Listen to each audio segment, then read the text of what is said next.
Hi there, and welcome to the Skylight Books author reading series. If you'd like to learn more about us and our many upcoming author events, please visit skylightbooks.com, where you can browse our inventory, buy books, and join our Friends with Benefits Club. You can also follow us on Twitter, Tumblr, and Facebook. To speak to a real live bookseller like me, please call 323-660-1175. Thanks for your support, and enjoy.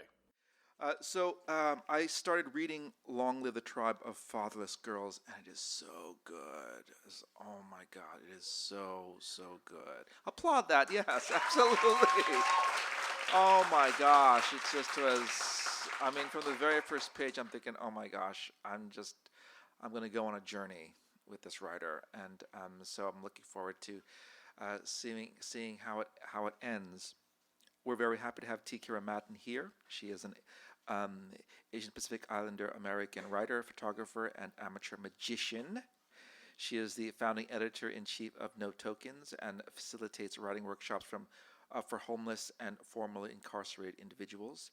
A 2017 NYSCA and NYFA Artist Fellow in Nonfiction Literature. She has received fellowships from MacDowell Colony, Hedgebrook, Tin House, Disquiet Summer Literary Seminars, and Yaddo, where she was selected for the 2017 Linda Collins Endowed Residency Award. She lives in New York City, but we're really happy to have her here in Los Angeles, where she teaches at Sarah Lawrence College. She will read for about 10 minutes, and then she'll be joined by Allie Rowbottom. And I love this cover, and I'm looking forward to reading this too. Look at this, Jello Girls. This is already makes me want to read it. Dr. Allie Rowbottom. Doctor. I love saying that. Dr. Allie Rowbottom received her BA from New York University, her MFA from the California Institute of the Arts, and her PhD in creative writing and literature from the University of Houston. Her work has garnered prizes and honorable mentions from Tin House, the Best American Essay Series, the Florida Review, the Bellingham Review, the Black Warrior Review, the Southampton Review, and Hunger Mountain. She is a recipient of the imprint Marion Barthelemy Prize in Creative Writing. She lives right here in Los Angeles. Please welcome T Kira and Allie.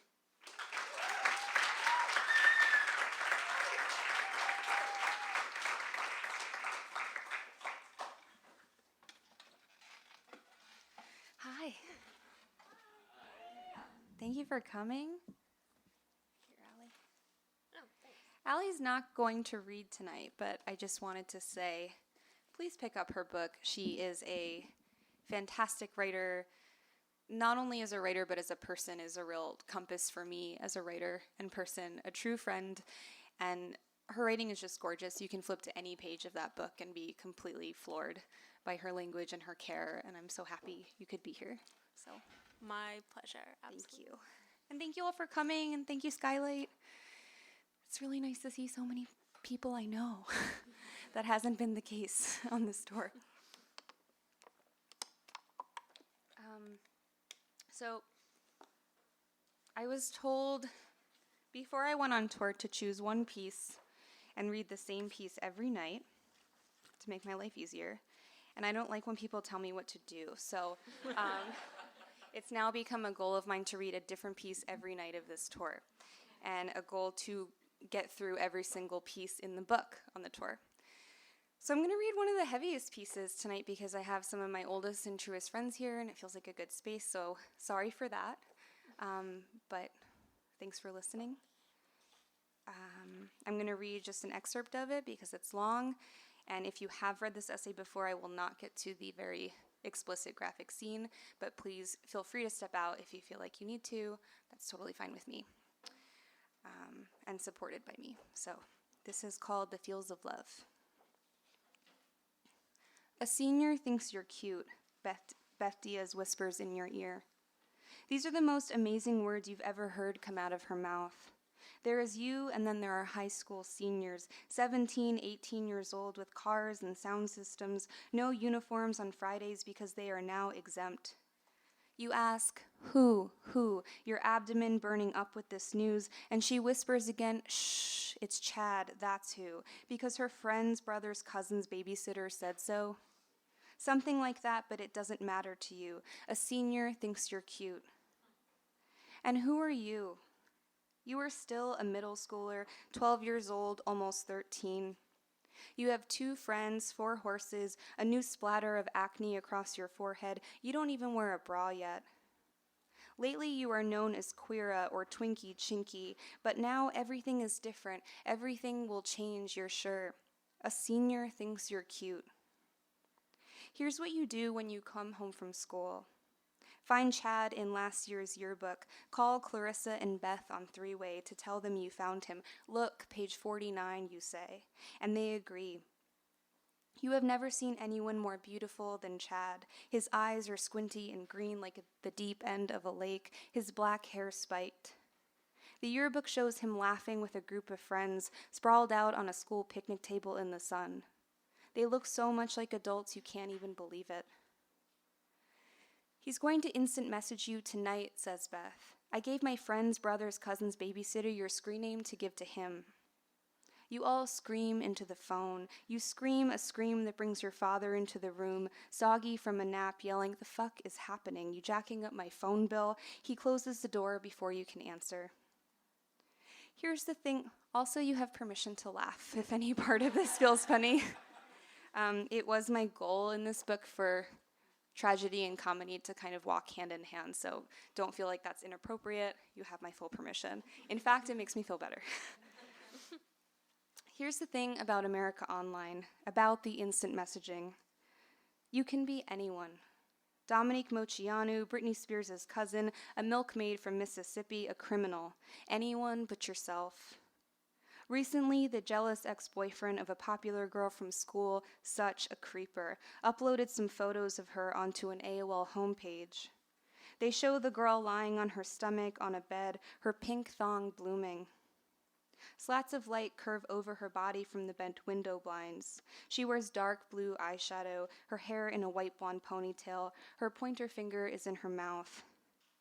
You and Clarissa have been sending these photos to the anonymous men you meet online in chat rooms, and they're all crazy about this so-called Ashley Flowers, a 10th grader from downtown Miami. They send erotic poems, photos of the stirring bulges in their pants, hyphen roses that blossom into @ symbols. One man named Richard sends a blurry photo of his cock next to a Coke can for scale. True. In the dark, with your face inches from the screen, you feel like each of these men might love you. On the news, JonBenet Ramsey does a dance. Her case is still open years later, and everyone still cares. You watch her stamped-on face, clickety-clack cowboy boots, the tools, her curls of shredded heaven. You strap on your headgear, hook the elastic behind your big ears. One has to be so beautiful to be chosen like that, you think. Only beautiful girls are taken, angelic white girls adored and obsessed over, too good for this earth. Your parents sip their seltzers, hold hands and say, such a damn shame, so cute she was.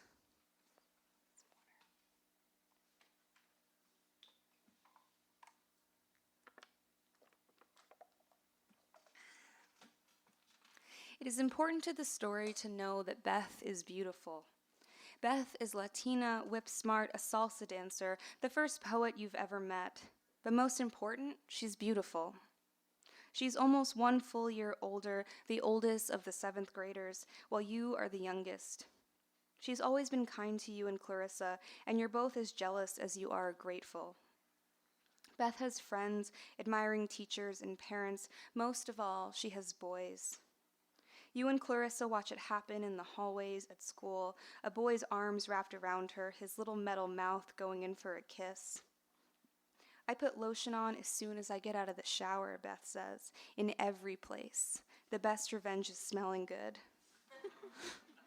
The next day, you and Clarissa go to the mall and buy the same Juniper Breeze lotion as Beth.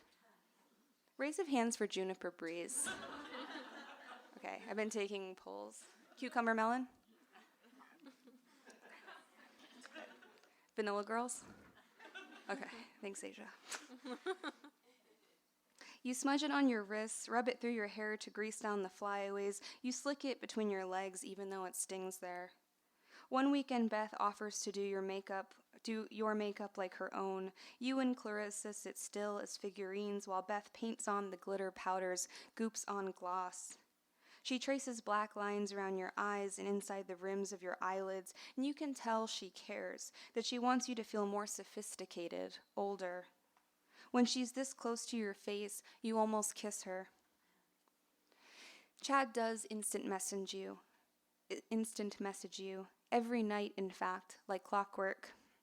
Hey, Cherry Top, he says, because 7th grade is the grade you dyed your hair Mars red to offset the braces. Hey, you, is what you always say. You sounds adult, closer than friends. I think you're so cute, he says. The first thing I noticed about you was your red hair. Very punk. I love it. Cute, rolling on the floor, laughing my ass off. Look who's talking, LOL, you say. You gnaw at your cuticles and wait for him to respond, for the bloop sound of his messages. You have abandoned all your other chat room boyfriends. Ashley Flowers is dead, you say. This is her mother speaking, and she is gone. My sadness is uncontrollable. I can't bear it. She was murdered. She had leukemia but didn't want to tell you. She slipped on a ski slope in Tahoe, such a tragic vacation. It changes every day. You and Clarissa receive wonderful emails from Ashley's suitors, how much she meant to them, how she was the bright light of their days, how they've written ballads in her honor, how they would each marry her. They would. Clarissa takes on the role of Ashley's grieving best friend so she can continue chatting with those who show the most sincerity. But you don't need any of them anymore. All you need is Chad, a person in the real world, a real man who drives a real car. Chad, who knows what you look like, who noticed you, who even knows your school schedule and where you take your study hall. You and Chad chat all night about your favorite movies and Bill Clinton and the science teacher you've both had. I think she might be an actual lesbo, you say, and he agrees, such a dyke, LOL. I think you might be the only person to understand me, you say. Same here, says Chad. Why aren't we real friends at school then? You don't even say hi. People would judge, LOL. They wouldn't understand us. I guess. Baby, just consider us special friends, he says, our own little secret. Baby. You repeat the word aloud to yourself, read and reread it on your screen to be sure. Your heart thumps between your legs, baby. Secrets can be the most fun, he says. 15 years later, you are 27 years old, and your father has just died. You're in an isolated artist colony in New Hampshire in the frozen snap of winter, here to finish another project you have failed to finish, and you sob yourself to sleep every night thinking about how much you miss your father, his big sweeping arms, your smallness. You go so long without talking to other people, you begin having conversations with a rocking chair, convinced the chair is haunted by your father. While browsing through old emails one night, you find an old message in your spam box. It's Chad. It's dated 1 year ago, almost to the day. It says, I need you to forgive me for the things that have happened. It is my one wish. You recognize this message. You've received similar messages from him over the years. Delete, block, vomit, repeat. Each time you block one, Chad creates a new account and name, sends another. You have never once considered responding to his pleas. The few people you have ever told say don't you dare, forget you ever saw that. It is satisfying to delete his words, to watch them disappear, but here's the thing, you can't forget you ever saw that. Now, though, you are the saddest you have ever been in your life. Your father is dead. Your mother is off the wagon again. You can't finish anything. Just last week, your childhood house burned down with everything in it. You wonder when the world will stop hurting you. You respond. Chad is my boyfriend, Beth tells you on the phone. I didn't want to tell you because I didn't want your hopes and dreams to be totally crushed. I like that you liked that he liked you, she says. It was cute. But Chad's my secret boyfriend, and it's serious, she says. Maybe even love, she says. She says you need to move on. Clarissa can't believe it. You're sitting in the school locker room, straddling a bench, snapping bubblicious gum. Yesterday you decided to dye your hair back to black, your natural color. You want to look sad all the time, and you think this will help. Your ears are stained gray from the dripping chemicals. That bitch, says Clarissa. Who does she think she is? She's probably making it up because she's crazy jealous of you. You both allow the lie to sit between you, to swell there. But Chad doesn't stop messaging. In fact, he messages you more. He is sorry, just so sorry, that he never told you about his girlfriend, Beth. He didn't want to break up your best friendship. Do you have a private line, he asks you, to talk like adults? If I get off AOL, I can free up the line, yeah, you say. It's the first time you've ever heard his voice. At school, he has only ever looked at you through the classroom windows, from inside his car, across a swarm of students moving through the bells. He has never once even waved. His voice on the phone does not match what you'd imagined. It's high-pitched, ragged as puberty. His laugh sounds like Pee Wee Herman crying, you tell Clarissa. It's true. Are you in bed? Asked Chad. I want to talk you to sleep like I'm tucking you in.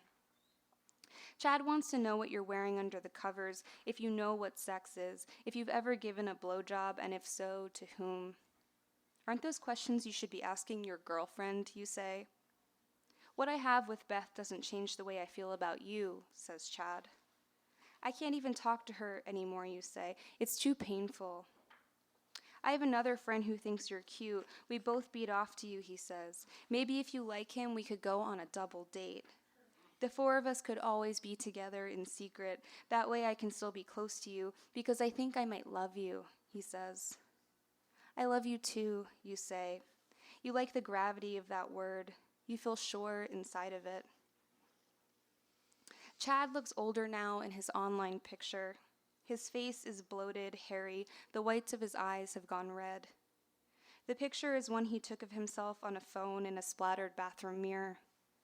You respond to his message. You say, "Why do you want my forgiveness?"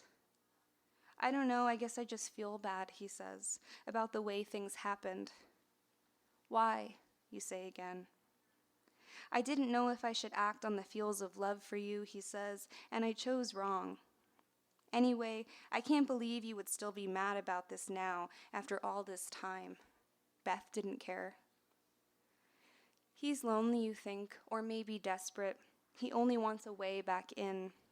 You've heard rumors about his life after high school. Everyone has. I was 12, you say. Those things don't go away. In my defense, he says, I thought you were 13. I'll stop there. Thank you.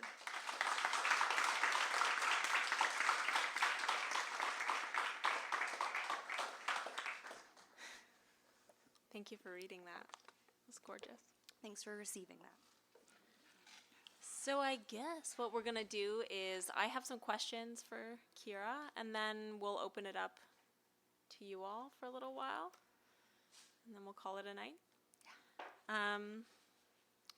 So to just sort of to begin with, I, like many of us, am just so blown away by this book and its incredible range. It really does span from humor to tragedy and covers every possible emotional plane in between.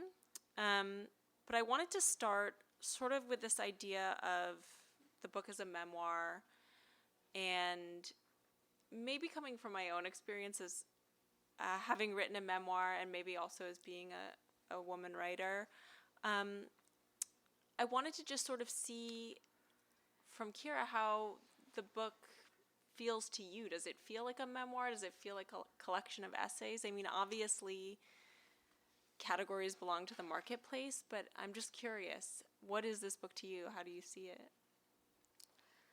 I think categories do belong, those boxes belong to the marketplace, and I really struggled with that in the beginning. Yeah. I wrote the book as a collection of essays, and then it was called a memoir, and I felt some pushback with that, and I felt like, you know, I had this arrogance and inexperience and amateur thinking because I wasn't well versed in memoir, and I thought that cheapens it somehow. Essays are more sophisticated, they're taken more seriously. And so I felt resistance to that. And then I realized through really just reading great memoirs for the past few years and educating myself and getting over that amateur arrogance, that memoirs are doing some of the most innovative, beautiful, stylistically interesting things happening in books right now. And everyone's breaking traditional form, and everyone's playing with structure and fragmentation and doing, The Fact of the Body by Alex Marzano-Lesnevich is true crime kind of woven with memoir in this like really exquisite way. And I realized like, wow, this is some of the most interesting stuff. And that resistance is such stupidity. So I've learned to embrace that just by learning more about it. And I'm actually really grateful that I wasn't classically trained in nonfiction and memoir, because I think I brought my fiction background and wrote the best book I could write.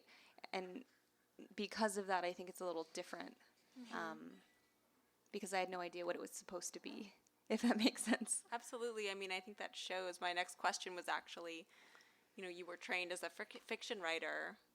What were the tools from that practice that you brought to this? I mean, obviously all of them, but what in particular? Yeah, I don't think that's obvious to most people. I think it's obvious to you because you're a writer and because I know you. Yeah, you know me, and we've had these discussions. But I think people think about nonfiction and memoir as existing on a different plane than fiction. There's this false idea that we're kind of like nailing down true experience and memory onto the page, and we're not using the same skill sets than we are in fiction writing. But for me, and I think for most people, that's not true. I'm using the same tools that I learned in fiction. I'm still developing character in a fully dimensional way, I hope. I'm still creating scene. I'm still recreating dialogue.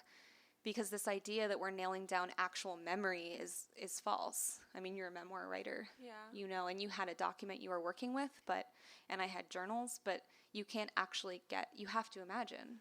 You have to use the same imagination, the same scene-building skills. Yeah, absolutely. I know it's such an odd expectation, I think, that some readers have, that one wouldn't do that, because I really don't understand how else memory could be written.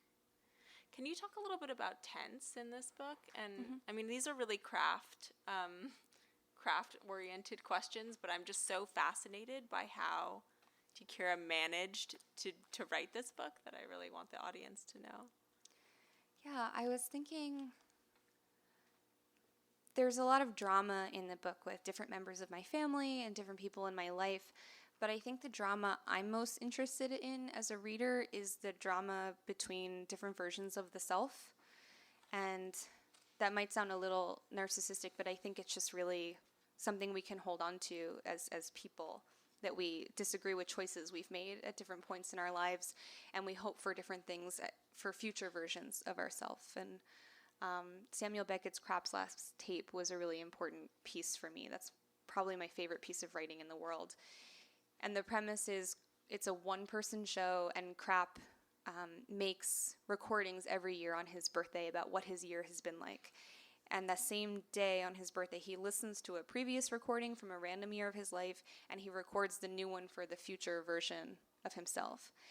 And when I saw that for the first time, I was like, wow, like this is the most dramatic thing I've ever seen. And all the drama is between past, present, and future self. Like, how amazing is that? That's so true to humanity without bringing in all the excess drama. So I have excess drama, but I think I wanted the tense to function for those different versions of me. I see them as one character, but different variations of that character. And I wanted to create kind of friction and electricity between those versions of the self. And I wanted interjections, and I wanted, present wisdom and sensitivity to kind of plug into past scenes where I know what's going to happen. And I wanted the past version to come into the present, if that makes sense. Absolutely, and I think it's really successful. I'm continually in awe of that, because I've tried multiple times to write memoir in present tense and failed miserably, so it's fascinating that you made it work. Sort of in relationship to that, I'm really wondering how you approached the writing of trauma and traumatic memory, and if that had anything to do with your decision to sort of fragment in places, or to break with chronology, or to use tense the way that you do. I mean, I think, and we probably both go over this with our students a lot, but there is a particular challenge posed to writers by rendering traumatic memory in a way that feels accessible to readers and also true to the experience without, being over too much to bear, I think. Mm-hmm. I think pacing is probably the number one thing I think about when I'm writing about trauma. When do I speed up a scene and when do I slow it down? Mm-hmm. And I find that usually whatever I want to do, I need to lean into its opposite. If I want to speed through it, I need to slow down. If I want to linger on something, it's usually uninteresting, and I need to speed it up.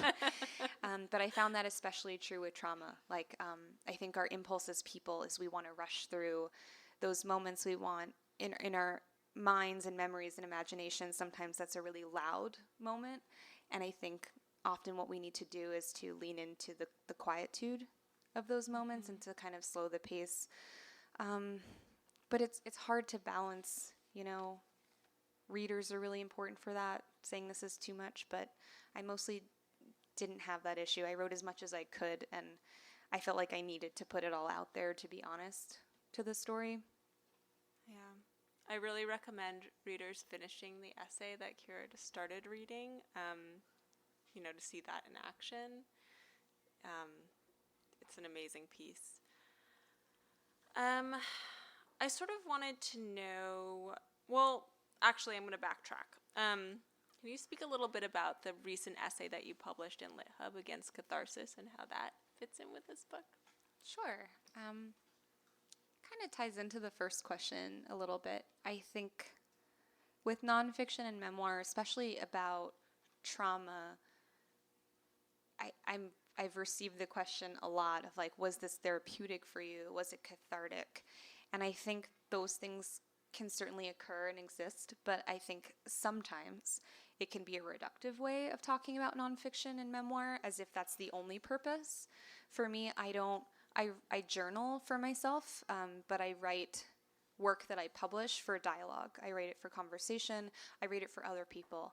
And so for me, my job is to get us to 50% in hopes that the reader will meet me at that other 50% line and we can see each other through the page, essentially. We can be in conversation and in dialogue in this really spiritual and beautiful way for me. But that requires crafting. That requires, if you take any moment of your life and you try to distill it for narrative, you have to cut out ancillary characters. You have to cut out certain details because it doesn't fit neatly. A reader can't possibly follow that narrative. So I guess my hypothesis through that essay was that when you render something to the page, when you create a piece of art, you're bringing it to a different plane that's no longer existing in memory and reality. It's becoming a piece of art, and it's making a different step than the journaling or the remembering. It's therefore different, if that makes sense. I love that idea of sort of a conversation with, a connection with the reader that one can't have when writing for the self alone. Mm-hmm.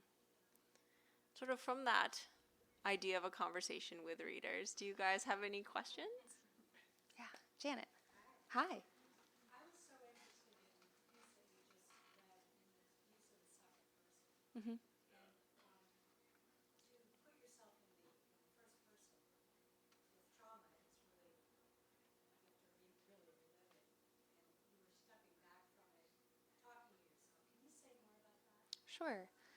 I think anyone in the room who writes, I think might be able to relate that when we're writing at our best, sometimes it's almost this subconscious person coming through, and it's not deliberate choices when we're writing at our best.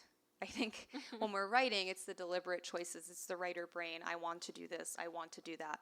But then sometimes this kind of possession kicks in and something else happens, and we're not really sure how it happened. And I think that was the case with this essay. The first memory that came to me was the line, "A senior thinks you're cute," and that's still the first line of the essay. And because the word your was used in that line, my mind and body kind of took the your and the you as the subject of the piece without me realizing that I was doing it. So I never said, I want to write this in second person. It wasn't a conscious decision. It happened. I was never interested in writing in second person because I think often it's really like stylized and feels really false to me.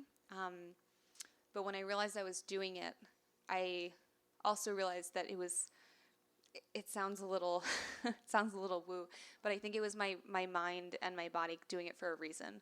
I think it was both protecting me in a way, and also I hope the point of the essay is to reach out in kind of this more universal way, that it is a universal story. And I definitely thought a lot about the end. The very end, it goes back to first person for 2 sentences, and then it becomes a first person plural of us. And that was something I did consciously. I tried to make that movement to make it feel purposeful. But I did stand by that choice for the book because the essay itself was published that way. Then it became a book, and they said, it needs to be consistent with the book. You need to change it to be first person. And I said, I want to stand by this choice that it is the essay I want to be the most about outreach, I guess. Thank you. I just want to say that's really awesome that you stood by it. I feel like I might have Thank you. like allowed them to sway me. It was a tough one. Yeah. And I did try it for a page, and it wasn't the same piece. Yeah. Also, I don't think it's woo at all. We were just at a conference, and there was an entire panel on like channeling and using tarot and crystals and stuff in your writing practice. So I really don't think that's woo at all. We're Other in questions? LA, so I'm going to take Yeah. back that I just said that. Other questions? Yeah. That just made me think of a question about the title. Mhm. Did that come to you sort of through conscious deliberation, or was that from just otherworldly sort of inspiration as well? Yeah. And if so, before you wrote it, during, or after? The title was not my choice. A lot of people ask about the title. Most people like it. I give full credit to my agent and my editors for choosing it. I fought about the title for 3 years. I didn't want it. I thought it was too long and no one would remember it, and I thought it was really gendered and really young, and I wanted people to take my book seriously. And the cover as well, with the glitter and the color, like, it didn't feel like me. I think if my original title was The Rat's Mouth, which is the translation of Boca Raton, and I wanted a kind of gothic cover, and that feels like me. But I had a good turning point when I realized that the book is actually not centered on the present me. The book is centered on the younger version of me, and this title and cover is true to that person, and that version of me is more important than this version. And those things can coexist, but I wanted to support like the younger version of me who sprinkled glitter on an ad to be featured for a pen pal would love this cover and love this title. And it's, I also realize that I'm pandering by trying to say like, well, I want guys to read my book, so I want to change the title. Like, those guys, the people who won't read my book because of the title, they're not going to read my book because of what it's about. So why am I going to try to change what's right for the book so that some men will feel good about reading it? It's a good book. That's your own problem if you don't want to read it. So yeah, that's what I have to say about that. Do you feel like it's being taken seriously? I don't know yet. I hope so. I think so. I worked really hard, so I hope so. Thanks, Janet. It's funny, I called people out on Twitter for this because a few men at reading said, I'm not going to read your book because it's got glitter and I don't like That's the title. So I wrote about it on Twitter, and since then it's only men requesting the book. They want to like prove that they're not that insecure. So it kind of worked as a tool. So I'm excited about that. All right, thank you, Twitter. Everyone should read this book. Everyone. Yeah. So the last section of the book is all about your story with your sister and this kind of like magical thing that happened. Before that, I feel like in reading it for me, that was such a like triumphant point where a lot of your essays get in this really dark, painful Mm-hmm. Did you have like a plan at that point on how you were going to finish the book? Because it's such a perfect way of like finishing it. Yeah, that's a great question. When I first submitted the book and signed the book, it was just the first 2 sections. The book is now made up of 3, it's a 3-act structure, and it was only the 2. It was pretty short, it was 120 pages when I sold it, and now it's 320. So it definitely grew, things were happening in real time, and when I first found out the main spoiler you're referring to, and I don't care about spoilers, but maybe some of you do, I thought, this is the perfect ending, this is like a really happy ending, it gives light to a book that is otherwise pretty dark, and it felt really good to have that. And so then I started writing into that. And then I sent it to my mentor, who's a writer I respect a great deal, and he read it and he said, this doesn't feel true to you and your lived experience. Because he knew personally I had discovered more secrets after the happy secret. And he felt like it was a false ending, that it was a bow tie. It was a bow on the end of a book, and that's not true to my lived experience. And so I went back to it, and I wrote a new ending, which is maybe not the crowd favorite because it's kind of this big inhale moment of uncertainty and maybe some darkness, but it felt truer to my lived experience, and I think most of our lived experiences, which is that we don't actually have this tidy, perfect shaped lived experience. It's always the unfinished story that is true. And it took grieving my father and going through death to realize that existed. I think before we lose someone close to us, we have this idea that we'll have certain resolution or answers in our lives. And then when my dad died, before we worked through so many things and before I got so many answers, I almost couldn't accept that. I was like, but it's not supposed to happen that way. You're supposed to go through this journey. You're supposed to find your resolution. And so in the end, the book became about that, became embracing the failure to actually conclude anything. So you actually went back through after. Yes. Yeah, I can see that. I wrote this book until it went to print, literally the day before. Yeah. Hi. Hi, I noticed in the acknowledgments you thank Heather Lewis, and she was somebody that I really thought of when I was reading, especially like the horse stuff, and like the substance abuse and things of that nature. So I was just wondering what your relationship to her is. Thanks for asking. Heather Lewis, she came to me as an adult. She was recommended to me by the great writer Mary Gateskill. And Mary Gateskill, if you know her work, is a pretty dark writer. And she said, this book is too dark for me. And so I had to read it. It was actually House Rules, yeah. I worked as an editor on the Mare Gateskill's book about horses because I'm an equestrian. And so she was reading all of these horse books, and she said, this one's a little too dark, but I think you might dig it. And I did. And I think, and Heather Lewis, may she rest, but I think she might hate this kind of reductive way of talking about it, but it really feels like, for me, her work is so, like, I always explain it as, like, you can feel heat rising from the pages. Like, it feels so true. Like, nothing feels manufactured or, I don't know, which goes against everything I fight for, which is that everything is crafted. I have no doubt that she crafted everything precisely in her work, but you just feel it in a way that feels so visceral. And as this person who wrote some of the most, in my opinion, masterful pieces of work that were so overlooked and dismissed for a variety of reasons, for mental health, for her queer sexuality, I don't know. I just always want to bring her name into a room, so thank you. Yeah. You've written about her, and have you written about her? Yeah. Kira's a piece on Heather Lewis. Yes. I think we have one more. I know you already talked about the title, but just to dissect it a little further, the word fatherless. Mhm. I mean, the book is so actually fatherful, and it's such a beautiful eulogy, and it's such a, I think, like, dedication to father. And Yeah. that word in particular, like, was there any specificity to that, and like in the title, like, versus what the book kind of feels like? I was definitely thinking about negative space in the book and where I choose to break off those fragmentations and where I choose to have gaps. those gaps, those fragmentations are really intentional. And I think I wanted that to play into this idea of like, what is fatherless? What is motherless? What is friendless, communityless? Like, what is less, really?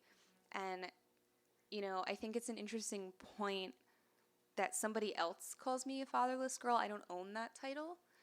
And I think the title speaks to the tribe of people who, not necessarily those who have lost their father or those whose parents are addicts, but those who are always wrestling within that question of what is that less for me, if that makes sense.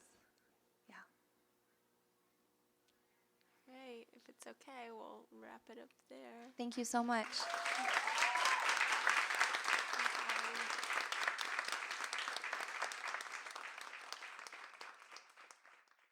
You've been listening to the Skylight Books author reading series.